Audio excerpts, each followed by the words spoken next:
Welcome to the Wired for Success podcast, your show for ambitious, mission-driven entrepreneurs who want to build million-dollar businesses without sacrificing their health, relationships, or happiness, who understand that in order to build their empire, they need a solid foundation, and that the more they are thriving, the more their business is thriving too. This show brings you the very best from science, self-development, and entrepreneurship to set you up for sustainable success. Hi, I'm Claudia Garbutt, the scientist turned mindset and high performance coach for entrepreneurs, and I help you get wired for success. Hey everyone, and welcome back to a brand new episode of the Wired for Success podcast, where we talk about all things science, self-development, and entrepreneurship that help you get to that next level of success in your life and business. Today's guest is someone who is transforming how the world thinks about performance, purpose, and productivity. David Kolbe is the CEO of Kolbe Corp, the company behind the only validated tool that measures your conative strength. And that's the part of your mind that drives how you naturally take action. So if you've ever felt like you're working hard but not working right, this conversation is for you. David helped develop the original algorithm behind the Kolbe A Index, used by elite teams, coaches, and leaders to unlock instinctive flow and performance. He is on a mission to empower 10 million people by helping them stop fighting their instincts and start designing a life and business that truly fits. So welcome, David, and thank you so much for being on my show today. It's great to be here, Claudia. Thank you. I'm really looking forward to this. This is so interesting. Now, David, you helped design the Kolbe A Index, which focuses, as we said, on conation, the part of the mind that usually gets overlooked. So for listeners who are not familiar with the concept, what is conation? Why has it been neglected for so long? And what are the real world consequences of that blind spot? Wow, that's a big question. So yeah, I'll start with kind of where you started. What the heck is this conation, or the conative part of the mind? And oddly, I'll start with what it isn't, because we're more familiar with other parts of the mind. So it helps to have that as context. So going back literally thousands of years to Plato, and other thinkers throughout the centuries have talked about this also. There are, very broadly speaking, three parts of the human mind: the cognitive, which is the intelligence, the smarts, kind of what we've learned; the affective, which is the emotional side, the preferences, the values, the motivations. And then there's this conative piece. The conative is not how we think or feel, the cognitive and the affective, but it's the way we do. It's the way we take action. So it's the part of the mind that really drives the way we operate. So not how we think, again, and not how we feel or what our values are, but the way we put things into practice, the way we act. And as I mentioned, that goes back thousands of years, that concept. So I helped develop the algorithm for the index, but my mom is actually the one, Kathy Kolbe, who created the Kolbe Index. Going back and thinking, there was just kind of this missing piece that she wanted to figure out. So she figured out how to put more description around this conative part of the mind, because although thinkers have talked about it, they really hadn't done all that much work on it, and nobody had figured out how to measure and describe it. So that was really the genius that she brought to it, was figuring out how to describe it for people. And we've been doing that for about 40 years now. Wow, that's quite a long time. Yeah. But before that, it has been neglected for so long. Why? Well, I think a lot of it is because it wasn't measured. So there's a saying, what gets measured gets done. And so if you think about intelligence, intelligence testing started really about 130 years ago, roughly. The Stanford Binet IQ test, and then others followed that. And that ushered in an era of, oh, hey, there's this intelligence part that we've all known about, but now that we can measure it, let's really focus in on all of that. Then you think about the affective side, and work on that really started in earnest about a little over 100 years ago, in terms of really identifying and measuring the affective side. So you think of all kinds of different personality tests. The Myers-Briggs test has been around for about 80 years, a little less than that. So, and then scores of other ones. Some of them really solid, some of them just kind of fun tests that you can take on the internet that, what kind of dog am I? But because that got measured, again, people started thinking, well, let's really look into this. Let's dive into it. Let's talk about it. I think that was the main reason. There are a couple of other quirky reasons, like one person early in the 20th century who had really done a bunch of work on conation, then got sidetracked and looked into kind of paranormal stuff, and it really discredited. He was a well-known person and great credentials, but because he went in a different direction, all the work that he did kind of got discredited. That's a relatively small speed bump, but it certainly affected last century when the cognitive and affective were really taking off. The conative might have, but that kind of pushed it aside. So all kinds of reasons, but now we can measure it and we can understand it. So that's why we have a mission to help people understand what it is and put that understanding to use. That's awesome. Now, you mentioned that there are bunches of tests for, say, personality and stuff like that. So are there any other tests that measure conation, and how do they compare? No, there really aren't. Yeah, there have been a couple that copied ours, and we had to stop them because they literally violated our copyrights. But no, we're not aware of any other conative-based tests right now, which is a good thing and a bad thing. You think from a business standpoint, it's like, oh, great, we have a monopoly. But part of the problem is we also don't have other people out there spreading the word as much. So that's one of the reasons that so many people don't know what the conative part of the mind is, because there aren't as many voices talking about it. Right, that makes sense. Now, maybe we can take another step back and talk about the underlying research. So you mentioned your mom created the initial test. Yep. How did she come up with the algorithm? And how did she test her hypotheses and refine her work? Sure. Well, I'll even go back a little further because, again, context. I love context. Her dad was somebody named Eldon Wunderlich, or for the German audience that you have some, Wunderlich. He developed the first short form intelligence test that could be used really in businesses, called the Wunderlich Personnel Test, now called sometimes WPI or just Wunderlich. So my mom grew up in this environment of psychometric testing. And when I talked about how she thought, hey, there's this something missing, she would have discussions with her dad saying, well, geez, Dad, we all know really smart, motivated, well-meaning people who are successful, but then maybe they get a promotion, or they're smart and they're well-meaning, but they aren't successful and they never kind of got on the right track. And she would say, there's clearly something else. What is it? And he would say, well, gosh, Kathy, you figure that out. I've kind of done my stuff on the cognitive. So she was an entrepreneur. She actually started a couple other businesses before really delving into this one. The most prominent being a company that did educational publishing, really focused on gifted education and learning. And so the initial part wasn't really research. It was her just it was an observation, which is different than research because it's not sample groups and control groups and all that. It was her trying to figure out and just watch people, kids that she was working with in another company that she started that did summer camps and teaching, the employees that she had, watching the way they would operate and trying to figure out what are the common themes here that are going on. And she kind of focused in on what she didn't know was even conative yet, but it was this different pattern that she would see in different people in terms of the way they operate. So she kind of figured that out. And then she went backward, essentially. Once she figured out, well, I think I know there's this other thing and I have a sense of what it is.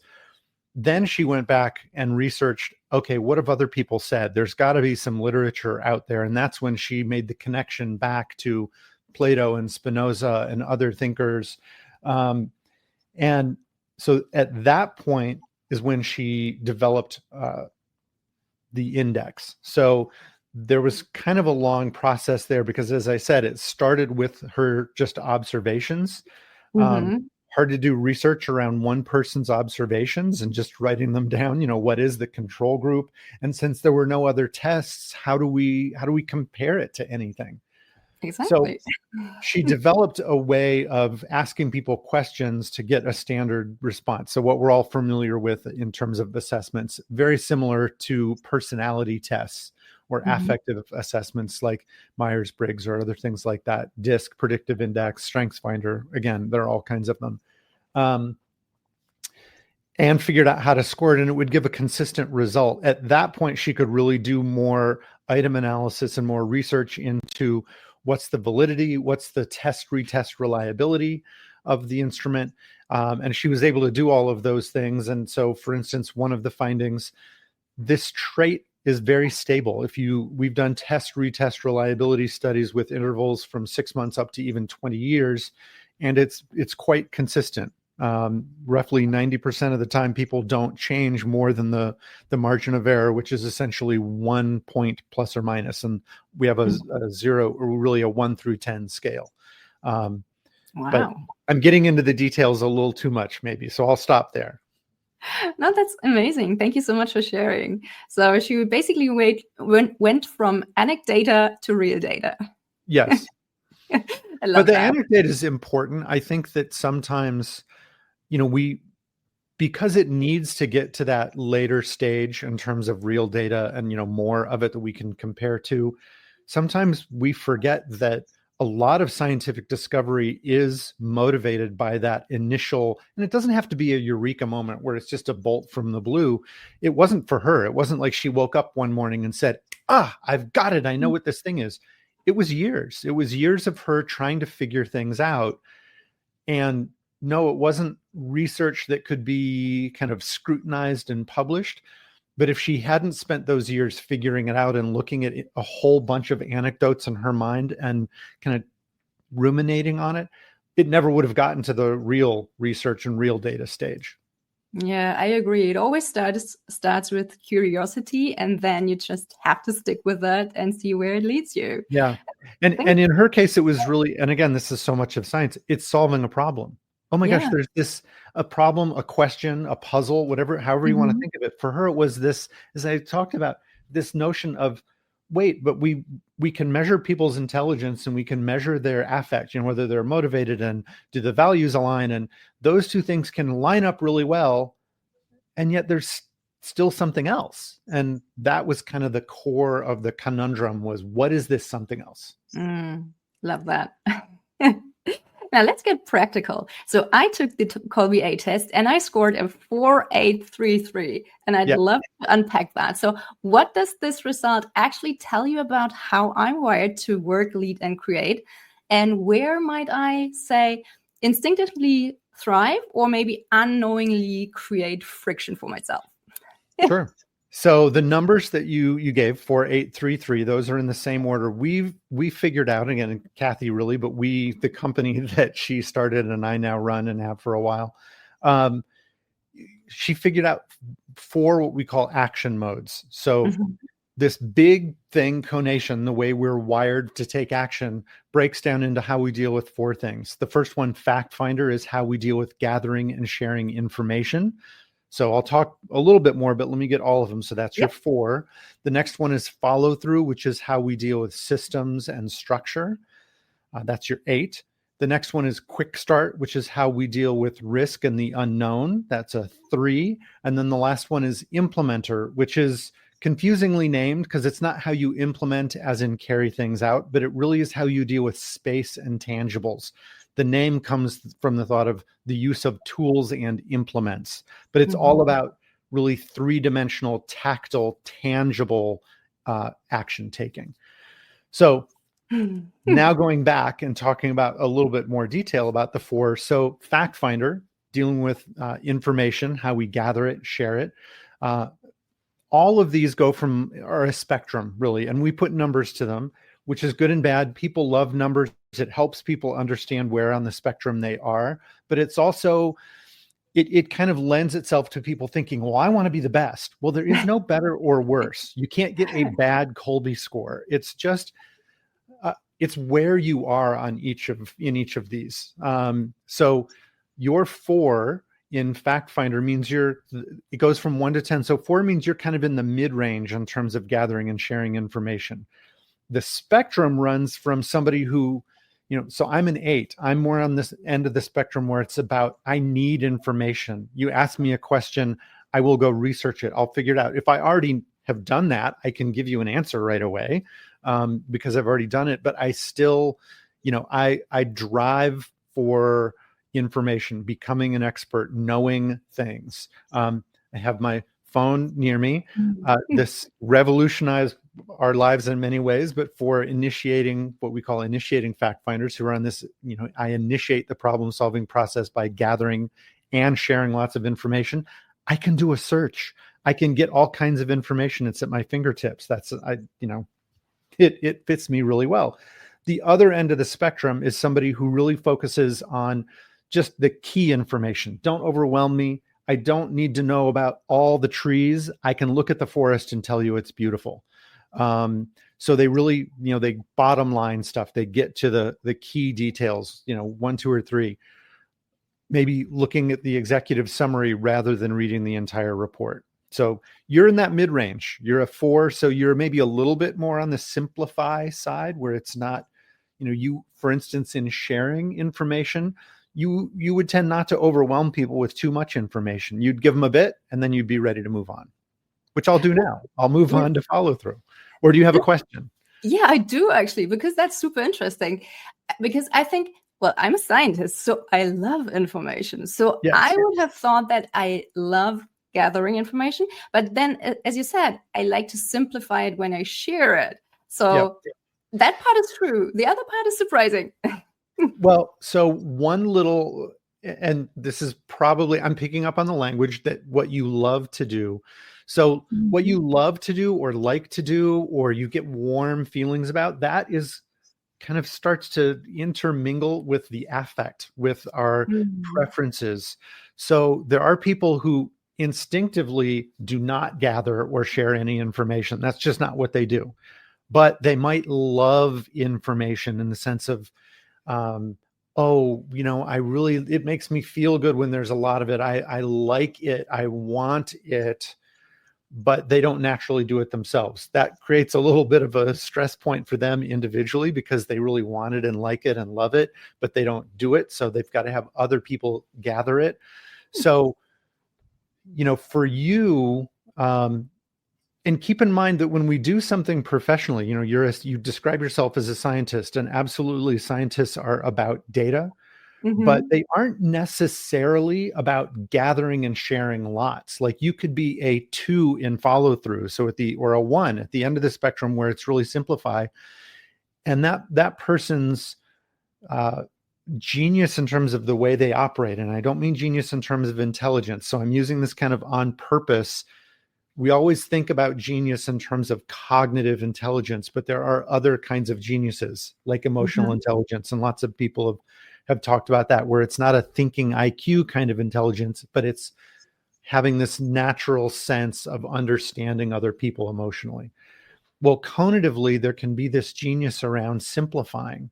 So for you, yes, as a scientist, information is crucial and it's important. And if there's no data, well, how can you really make a judgment? But some people can make great judgments with less data. It's like, hey, I don't need all of it. And yes, it's really important that other people are getting and creating more and more and more, but maybe your talent in it is getting just enough and not getting bogged down in all the details. So for a scientist, for example, if you're figuring something out to a significant digit, how many decimal points out are you going to go? You're somebody who would say, well, just tell me how far we need to go for like reliability, or to be, really strong, have confidence in the statement that we're making. I'll stop there. I don't need to go an extra 2 or 3 digits. Some people, even though they've hit that significance factor, they still drive further. That might be an 8 or 9 in Fact Finder. Yeah. Okay. That makes sense. Okay. Let's get to the next one. Sure. So the next one is follow through. So it's how we deal with systems, structure, design. So you are an 8 in follow through. So you initiate the problem solving process by creating systems and structure. You organize things. Where there is chaos, you bring it into order. So now think about, we talked about information and gathering and sharing it. Let's say somebody's gathered all kinds of data and information, but it's just all over the place. And sometimes you can physically see this. There are some people who have stacks on their desk and piles behind them. you're the kind of person who gets a little itchy when you walk into that situation. It's like, oh my gosh, there's no structure, there's no system. I need to organize this stuff. And you will do that. Again, you need to do that. If I put you in a situation where I said, no, Claudia, it's fine. Just leave all this stuff. Let's just talk about all this. Well, No. what's the agenda? Oh, we don't need an agenda. Let's just brainstorm it. You're like, oh, that's not you. I can put you into stress, not meaning to. And we'll talk about this more later, but this happens all the time, where because we don't understand conation, if I didn't know this about you, I would just think, oh, we're going to have this interview and we'll just go off in whatever direction and she'll love that. It'll just be normal. That's not the case. You're more the person that plans an interview out, that has the questions ahead of time. Even if you don't share them with your guests, I know that you've done it because that's you. Of course. But lots of people don't. Lots of interviewers just think, you know what, I want to know a little bit about my guest and I want the conversation to go where it naturally is going to lead. And that's a different style. But if I tried to make you do that, I would take you out of your game. That would not be your best approach. So that's the other end of the spectrum in follow through, is somebody who's really open-ended, adaptable. So I mentioned my results in Fact Finder, I'm an 8. In follow through, I'm a 2. So you and I are at opposite ends of that spectrum, which means two things. Well, it means a bunch of things, but let me point out two of them. One is we complement each other very well. So in a work setting, if we work on a team together, that team is better off because we are different, because we don't just duplicate each other's strengths. We have different strengths. So when the task at hand needs system and structure and organization to it, you should take the lead.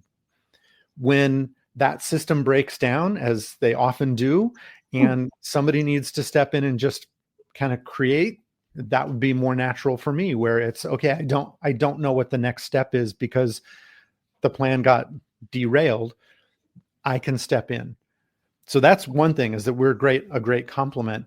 Realistically speaking, it also means there's more likely to be a stress point between the two of us. So if we operate the same way in a given mode, we're more likely to feel very simpatico or connected to each other in terms of the way we operate. So it's not as good for the team, maybe because we do things the same way, so we don't cover another base. But it's good in the sense that, oh, it feels really good to work together because we both organize and design and structure, for example. But it doesn't have to be a stress point. So the fact that we're different, now that we understand this, it's easier for us to bring language to it, to identify the situation. And if we were working on a team, I could just say, hey, Claudia, it's a bit chaotic right now. I'm going to step back because I know you should be leading this effort. And then you think about, especially a hierarchical traditional team, where if I'm the boss, a lot of ego-driven bosses have a hard time stepping back and saying somebody else should take the lead. Well, this information gives that leader a little clue, and it's easier for that person to spot, I'm not the person who should be leading the effort. Claudia should. But it doesn't always work that smoothly, but we hope it does. And we hope that learning this helps people make those better decisions. So any questions about follow through? No, I think that explains it pretty well. I mean, when I prepare for an interview, I actually do have a rough draft of like the story arc that I want to create, maybe. But I then also like to see where the conversation goes naturally. So I think I'm not too rigid, but I do like to have a plan. Yep. And so this again is where the three parts of the mind intersect a little bit. So if you are smart enough to understand, the listener is probably not, it won't be as good a podcast if the plan dominates everything and you don't allow any flow. If you just have your next question, and even though the guest said something interesting that maybe you should follow up on, you're just bound and determined to ask the next question on your list. That's just less interesting. But there are podcasters who would, or just other interviewers who wouldn't even have any plan. And that's the difference, is you do have pre-selected questions. You've you've done some research, not too much because of, again, you're 4, and you have a general sense of the flow and an outline and a plan for it. But yes, you're also smart enough to know to make a good podcast, you need to go in different directions. Yeah, it needs to be authentic as well. So yeah, can't be too scripted. Yep, absolutely. Okay, well, let's move on to the quick start one, this third one, which is about risk and the unknown. So preventive, I've talked about the 7, 8, 9, 10, what we call initiating first, and the other ones. Let me flip it here a little bit, just kind of to prove the point. There's not one better or worse or more or less important. The preventive quick starts, the 1, 2s, and 3s, and you're a 3. What they do to take action here is they stabilize. They figure out what is working and they stick with it. So it's different. Sometimes this gets confused with initiating follow-through. Your initiating follow-through is about creating a system and a plan and a structure. This isn't about systems and plans and structures. It's about sticking with what's working. It's really preventing chaos rather than organizing it once it has started. So rather than just jumping off into something new and experimenting and doing something differently just for the heck of it, your strength really is in figuring out, no, this works. This is what has worked. Let's stick with that. Let's kind of stick with that, that known entity. The other end of the spectrum is more, hey, let's just try something out. Let's experiment. Let's take risks. And again, separate out the cognitive part. So this isn't about what is smart, or, both of those things can be smart. There are times when you need to take a risk, kind of from a business sense. Think of it that way. Oh, we're at a point in the business where we have to try something new because all the other stuff isn't working.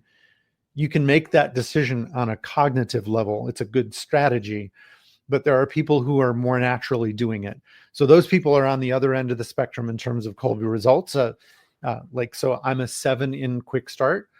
So I'm more the kind of person who will just try something new, experiment. If it doesn't work, oh, well, we'll learn from it.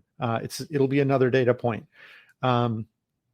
That's more natural for some people. So again, we're pretty different in all 3 of these modes so far. So we're a great complementary team for each other. I would start more new initiatives where you would more naturally be the one looking for, no, what are we doing that we should continue to do and fine tune and refine? And so you would also use then your follow through strength to say, hey, those things that are doing well, how can we be even more efficient and more profitable? Rather than, so the kind of entrepreneur you are is figuring out patterns and systems and then applying those to new situations, repeating them, making them more effective and more efficient. Whereas I'm an entrepreneur that's more, hey, I'll do my research and figure out some data and then let's just go for it. Well, David, what's the plan? I have a general plan, but don't ask me for the 12 steps. Or I would work with you and we'd be a great partnership where you develop the plan. I'd push us to do something. You develop the plan before we did it, and then we'd move forward. So that's a little bit of quick start. Does that resonate with you, that 3, the way I described it? Yeah, absolutely.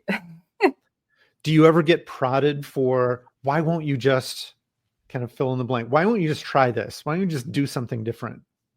Actually, this year I'm leaning into doing more new stuff and I'm absolutely loving it. But again, that's the liking side, the emotional side. But yeah, I'm experimenting. Well, and for you, I would say a way to do that, because again, there are times when sometimes, frankly, we're thrust into it. I mentioned, in business, the pandemic forced a lot of people, and I heard one of your guests not long ago, the travel author, talking about how when COVID came along, he was forced to do something different because he couldn't really travel, and that was what he did. You don't have to be an initiating quick start at that point, because the world is making you do something differently. So for you, the way you're describing leaning into it this year, it might be something that you had planned for and you had decided, I'm going to do new stuff. Maybe it's one new thing a month that I'm going to journal about, and you're going to do one new thing a month. And it's less about the new thing than it's about fulfilling the plan that you created and set in motion. That's Pretty exact. Well, I did not commit to doing something new every month, but I committed to doing more fun stuff this year. So I'm There you doing go. fine. So the last one of the four, implementer, as I said, it's about the tactile and tangible, literally doing things with your hands, not the physically like, oh, I get my hands dirty. I mean, really, you get your hands dirty if you're a 7 through 10 in implementer, because you are building, constructing, and even not just repairing, like repairing, let's say a car, that might be a 4, 5, 6 kind of implementer who's taking something that already exists and tweaking it, repairing it, putting a new filter in, changing the oil, something like that, as opposed to somebody who's building something from scratch. So as an example, I was talking to an attorney who is an initiating implementer, and I was asking him, well, how this doesn't really work. Like, not that many lawyers, and I even knew the kind of lawyer he did, estate planning law, which is not physically, literally hands-on. He's not building stuff in his work. So I said, how do you deal with this? Because you've got to have an outlet. He said, yeah, being a lawyer pays the bills, but what I do that I'm passionate about is I build furniture. And he had a workshop at his house that was professional grade, and he would build furniture, and he'd go to furniture shows and sell his furniture. But it was a hobby for him because it didn't make as much money as being a lawyer, but you could tell. And he just told me, like, that's what I do. That's what I need to do more than actually I need kind of for himself to be a lawyer. So that's more that initiating implementer. At the other end of the spectrum, so you are a 3 in implementer. Here's where we're very well aligned. I'm a 2, so we're very close to each other. We imagine, envision solutions. We don't have to physically build them. So when we give presentations, we're more likely to talk about it, put up charts, have more two-dimensional things. Whereas if you ask an initiating implementer to do a presentation, they use props. They might build things. I actually saw a CFO, again, very unusual for a CFO to be an initiating implementer, because they're dealing with numbers and kind of two-dimensional concepts, not tangible stuff. But he was in a construction development business, like real estate development. And when he gave a presentation that I saw, he literally built a 100-story tall building where each story represented 1% of the financing on that project. And wow. So did the audience need that? No, he needed to do it, but it was also a better presentation just because it was so unusual. So I love that. But that's that fourth one, the implementer. Perfect. Thank you so much for explaining all those numbers so well. Now, something that stood out to me when I took the test was that you had to choose the most likely and also the least likely option. So why do you need to choose both options and not just say the most likely? Because honestly, somehow choosing the most likely felt way easier than choosing the least likely. That's a very common response that we get in taking the test. So I was describing essentially those most things as the initiating, and it is easier oftentimes to tap into how we start the problem solving process, or how we start when we're taking action. And that's that for you, 8 and follow through. So that's a lot of times easier for people to kind of key into. But the why to force that choice is because it helps make distinctions. If you let people just pick the most thing all the time, you don't really see, well, for one thing, those 1s, 2s, and 3s in a mode is really where you push back. Sometimes we call them your resistant strength, or your counteract strength. So if you think about you in Quick Start, you really will push back against needless risk taking. I do. And that's just natural for you. And again, on a team, you want some of those people. You need some of those people. Otherwise, the team just, every week it's like, oh, okay, well, let's try this out. Like, are you serious? We're 70% down this path, and now you just want to ditch it and start something new because you're crazy initiating quick starts. And believe me, we see those people. We work with those people. They are sometimes the quintessential entrepreneur. So a lot of your listeners that will resonate with them. But what I've seen is the most successful ones have learned somebody in their life needs to be able to rein that in, because it's unusual that you can really build just this great eureka moment kind of thought that we talked about before. It's hard to drive that to success without some staying power and without somebody maybe like you who's got a plan and a system, and who will also be empowered to say to the next great idea that comes up, you know what, that's a great idea, but we have our list of priorities and we're going down this path and we are going to make this successful.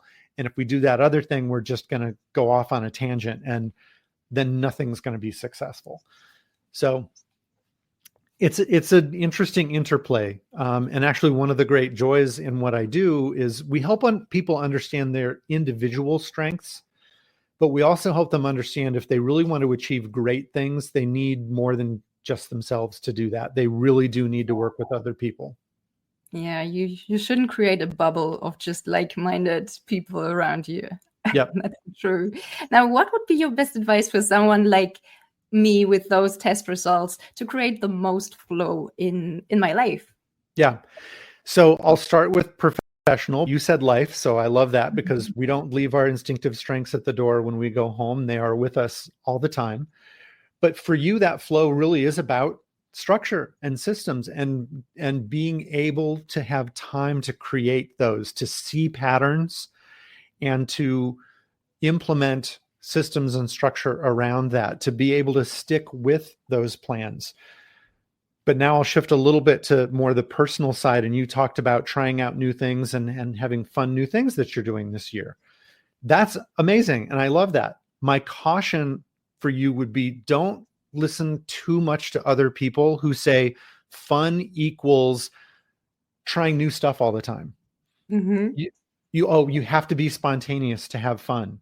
Well, do you? I mean, I don't think you do. So my wife is an initiating follow through like you. So we're at different ends of the spectrum. Fun for her is having a plan and an outline and a system to something, and then getting to actually do those things. So I would actually encourage you, if what you want to do is have more fun this year, absolutely have a plan. I'm not going to tell you what that is. It doesn't have to be rigid and it doesn't have to be super detailed, because you're not, on the detail side of the fact finder, you're not super detailed. But don't be afraid to have a plan for having fun, and don't worry about other people who kind of roll their eyes at you when you aren't that spontaneous person who's just like, oh, well, we were going to do this tonight, but never mind. We're just going to go do something totally different. Like, that's typically going to cause you a little bit of stress. Now, I'm also going to pause here, because sometimes people mishear this message and they think what I'm saying is you should never challenge yourself or put yourself in a position of being stressed. That is not true. I think of this often when I think of my role as a parent. I have 4 kids. Absolutely, kids need to be challenged. They need to be pushed. They need to develop themselves. They need to develop resilience, because life isn't always easy and they are thrown, different circumstances that they have to adapt to. But if you want to accomplish something, like especially think about work, set big goals. That's the challenge, but then set yourself up for success in achieving them. Mm-hmm. So with you doing some fun stuff, set yourself up for success in those. Let me give you a little example with the follow through and a personal one. This came from clients who came up to me. I didn't even really know they were clients. They had taken their Kolbe Index online, so I'd never met them and we hadn't really worked with them as a company. But they understood their instinctive strengths, and they were like my wife and I in terms of follow through, where the wife was an initiating follow through planner, systematic, the husband more open-ended, adaptable, and also an initiating quick start, which is important in this story. They were going to travel. They loved to travel. It was an important birthday for him. They were going to be traveling in Italy. And she asked him as the planner, hey, honey, I'm going to plan the trip. What do you want to do for your big birthday trip? And he said, honey, I love the way you plan. I'm so appreciative of how well our trips go. And we have an itinerary. I just really want to do a trip like we used to do before we had kids, where it wasn't all planned and we could just kind of go wherever we felt like that day. And she said, okay, I hear you. It's your trip. I'm not going to do it my normal way. We're going to do it your way. So she really they had flights in and out of Italy. And they had, on his birthday, they knew they were going to be in Florence. So it was like, go to Rome, leave from Milan, and be in Florence in the middle. And that was it. And he got to wake up every morning and decide, oh, let's do a wine taste, or let's go to the beach, or let's just relax. So they're in Florence on his birthday, and they're kind of foodies, and they're at the point in the day, it's like, okay, well, your birthday, what do you want to do? Is like, I want to have a great meal. So he, starts looking up where should we go to have a great meal? I don't know if he looked at Michelin or whatever his guide was, and he picked a place. And they went to the place. Well, it was tourist season in Florence. Everything's booked, right? It's always, even non-tourist season, they're probably always booked. So he goes to the restaurant and he said, table for two. And they said, well, do you have a reservation? And he said, no. And he starts to walk out, and the wife says, yes, 2 for Smith, or whatever their name was.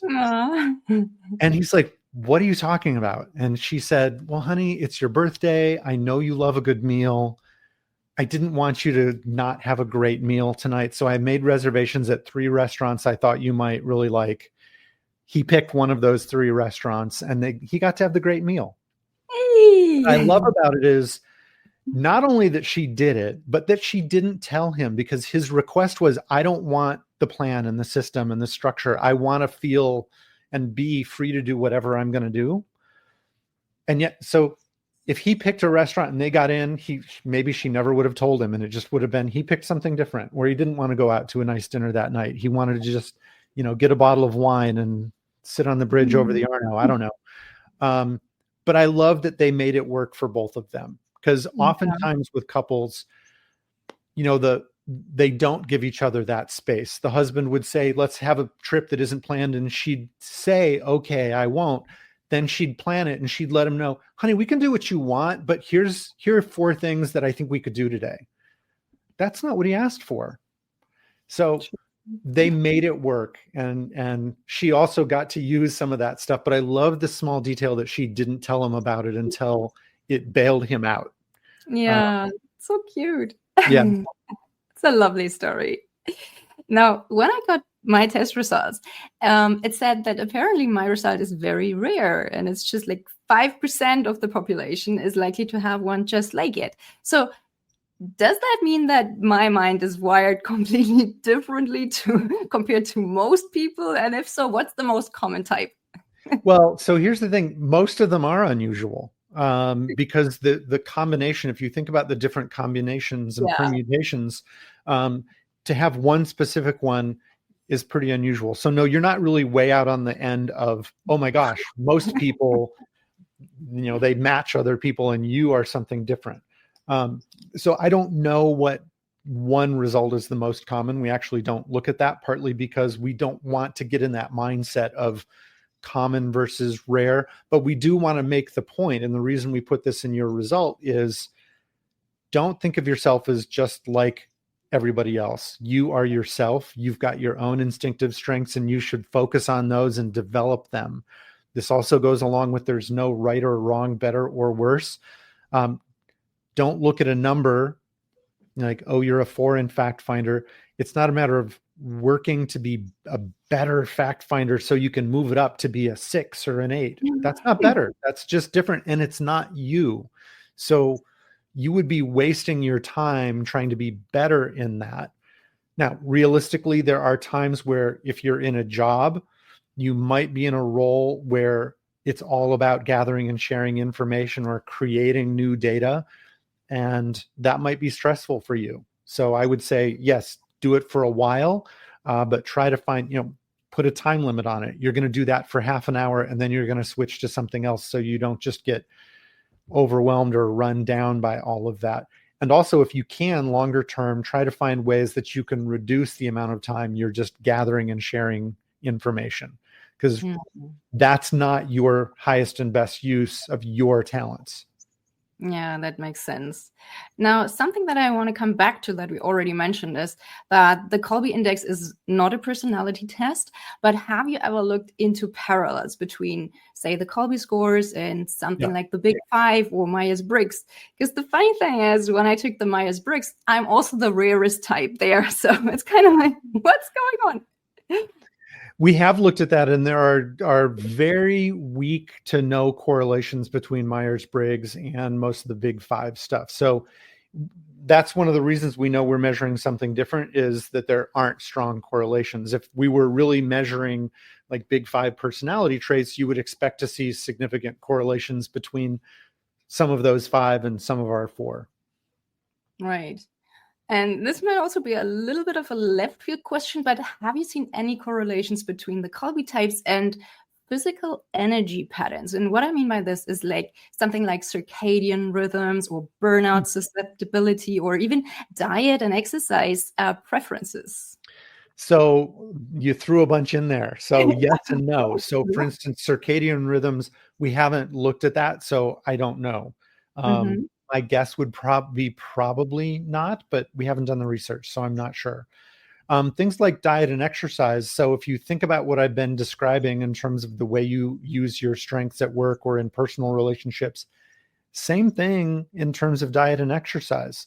So I don't have research studies that I can point you to, but again, lots of anecdotes. So anecdata, essentially. For you and initiating follow through, diet and exercise, you should have a plan and you should stick with it. That will be your best route to success. Versus somebody like me who's not a planning systems person, don't tell me I have to do the same thing the same days every week for the next year. Like, that is not a recipe for success. You can give me challenges, though, that initiating quick start. For example, if I'm working with a trainer, I tell my trainer, don't tell me what you're going to do. Like, the trainer can have the plan in the system. Just don't tell me that I'm always going to do like, oh, leg days are always going to be Mondays and Thursdays for the next year. If that's true, fine, but don't tell me, give me challenges. Almost with my quick start, even if it's leg day, work in a new exercise. If it's the same thing every week, I'm going to push back. Yeah.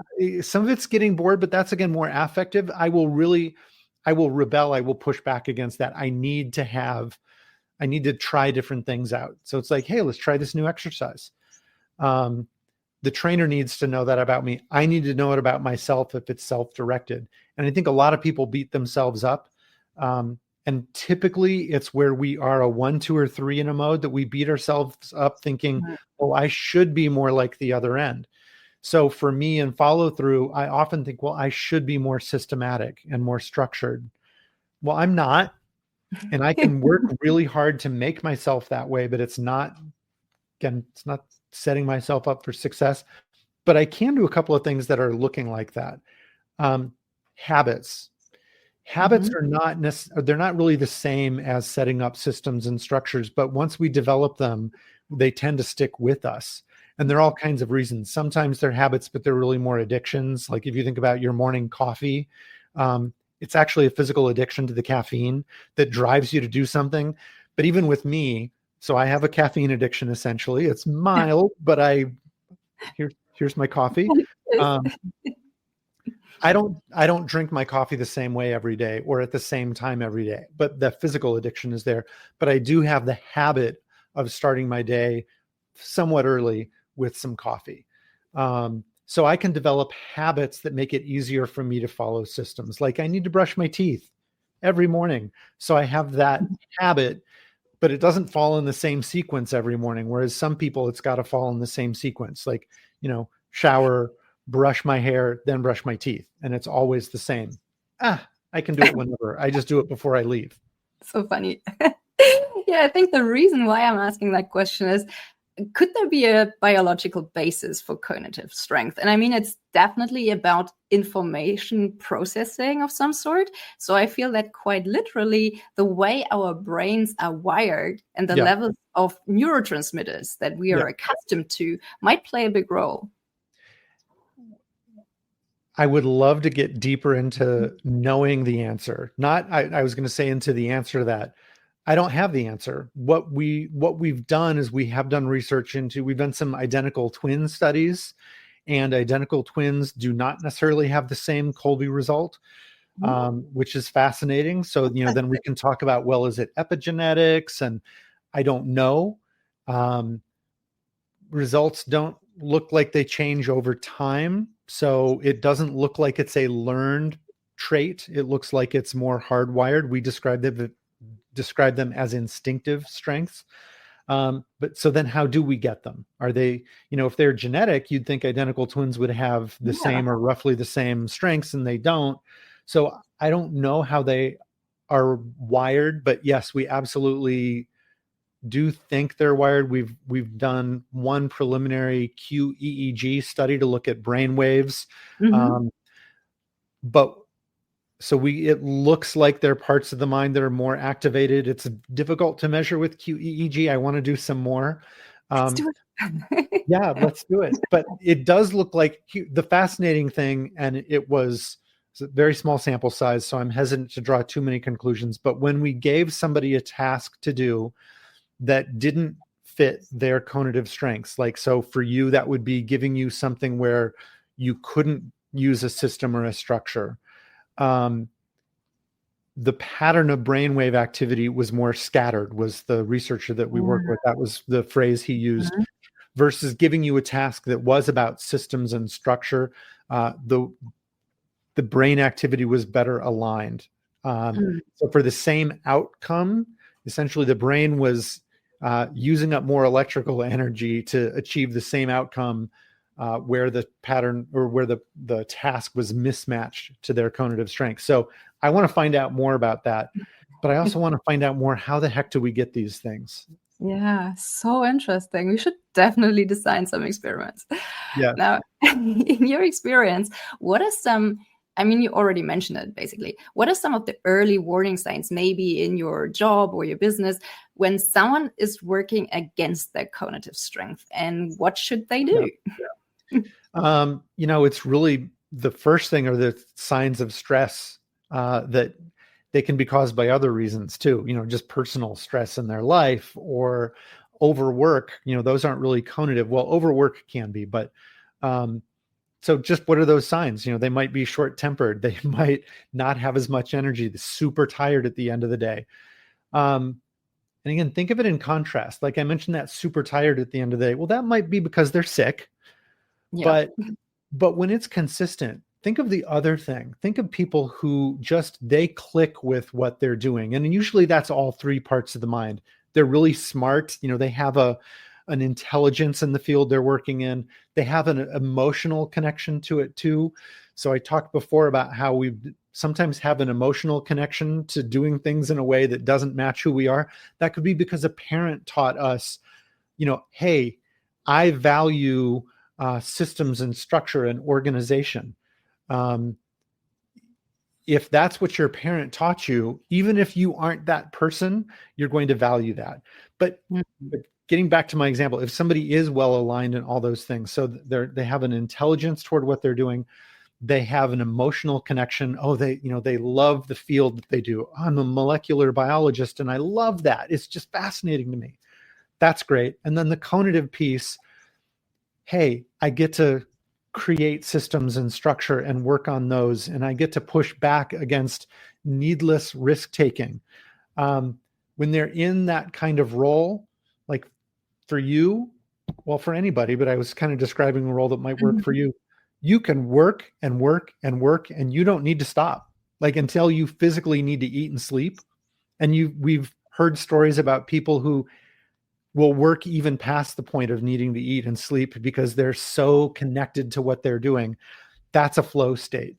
We think often of flow states being just for athletes. It's not just for athletes. It's for entrepreneurs. It's for parents at home with kids. It's for everybody. So it's almost look for what you want to achieve as much as looking for the warning signs of you're not achieving it, as getting in that flow state where you don't want to stop doing what you're doing because it's energy providing, not energy draining. Yeah, I love that.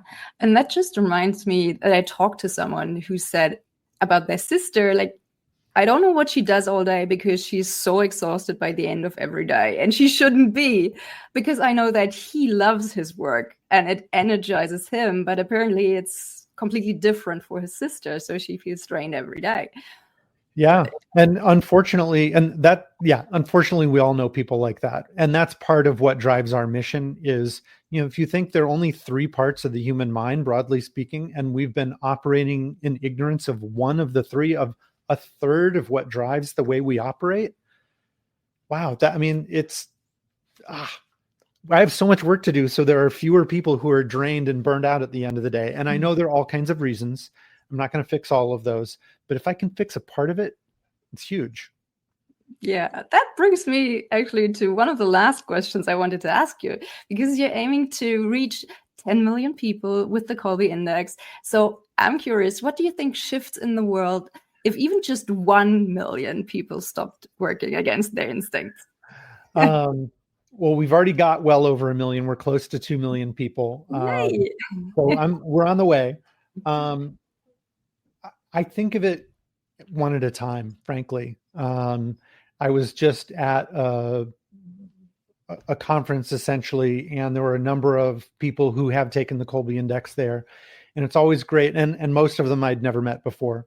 So it was great to talk to them because they'll just come up to me and, like, literally one of the people said, I just have to tell you, it changed my life. And he stopped me and he said, no, like, literally, it brought me to tears. It changed my life because I realized, and in his case, it was about people had always taught him he should be a different way, and that the way he was doing things wasn't the right way. Even though he was achieving success in it, he felt inauthentic. He felt there was something that he still wasn't doing right.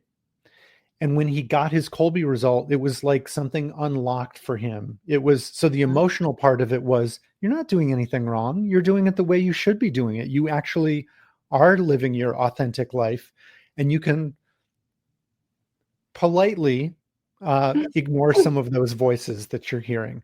And I mean politely, those people mean well. Like, they're telling him, and we do this as parents all the time, we tell our kids what we think is going to work and what we think is the best way. Maybe it's what worked for us and we don't know about conation, so we just tell our kid, well, you should operate like this because it's what I did. And if your kid's very different, and I'm not talking values, like if it's you should be honest, absolutely be honest. But if it's, oh, you should do lots of research and become an expert in anything you try, well, that's David Kolbe, but that's not, like, to my kids, very much not like that. So if I drilled into them, you're not a success until you do it that way, they're never going to be a success. Doesn't matter how much money they make. So that's the kind of thing that changes. And it's an amazing feeling when somebody comes up to me and says, this thing you're doing changed my life and brought me to tears. Like, wow. Aww. Love that. Yeah. It's like giving people permission to just be themselves. Yeah. Love that. Is there anything else that you would like to share with our listeners today? I guess maybe back on the personal side, because we've talked so much about professionally. And this fits for both, but it's connecting to what I was just saying about kids. It's so important to learn this about yourself first, I think, and to give yourself permission to be who you are and to push back on the voices who are telling you, no, you have to do it this other way. But I think real leadership, and, so that's not just business leadership, that's leadership in a family. And it doesn't mean hierarchical leadership. It can be a boss. It can be somebody who's in a higher position than you. But part of being maybe just a great human being is helping other people achieve success. And sure, that can be sometimes for selfish reasons. If it's in a business, you help other people achieve success and the entire organization is more successful, more profitable. But it can be totally not selfish too. It's just everybody deserves the opportunity to use their own strengths. So I give the example of you and me. There might be tension between the two of us because we're very different conatively, but that tension is actually really important for creating great results when we're working together. It's me not just tolerating your difference, but it's me respecting loving, appreciating the fact that you do things differently than I do. And there are times when that's the most important thing to be done. And there are other times when you would look back the other direction. So I really hope people learn about their own instinctive strengths. And then I hope they go out in the world and help everybody develop their own so they can achieve the things they care about more effectively, more efficiently. And wait, one more last thing. Yeah, sure. It really is about being able to achieve this stuff without using as much energy. I talked about setting really challenging goals and then setting yourself up for success to reach them.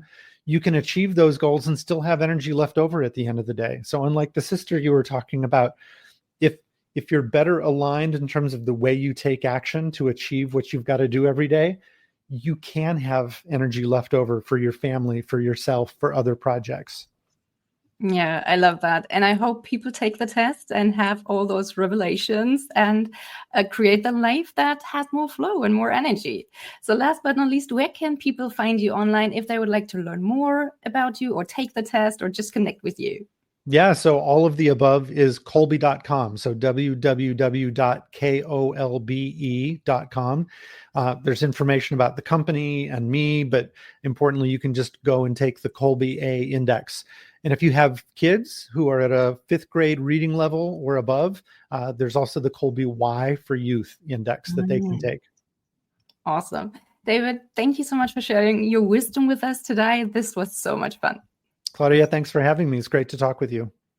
Absolutely. Keep up the great work. Take care and talk to you soon. Bye. Bye-bye. Thank you so much for listening to the Wired for Success podcast. I hope you've enjoyed this episode. If you did, please take a sec to rate and review my show or share it with a friend. That way you can support the show and help me reach and support other entrepreneurs like yourself as well. If you would like my help to figure out how you can go from overwhelmed and overworked hustler to empowered and confident leader, check out my website at www.wiredforsuccess.solutions and book a free 20-minute strategy session with me. Can't wait to help you get wired for success. Until next time, take care. Bye.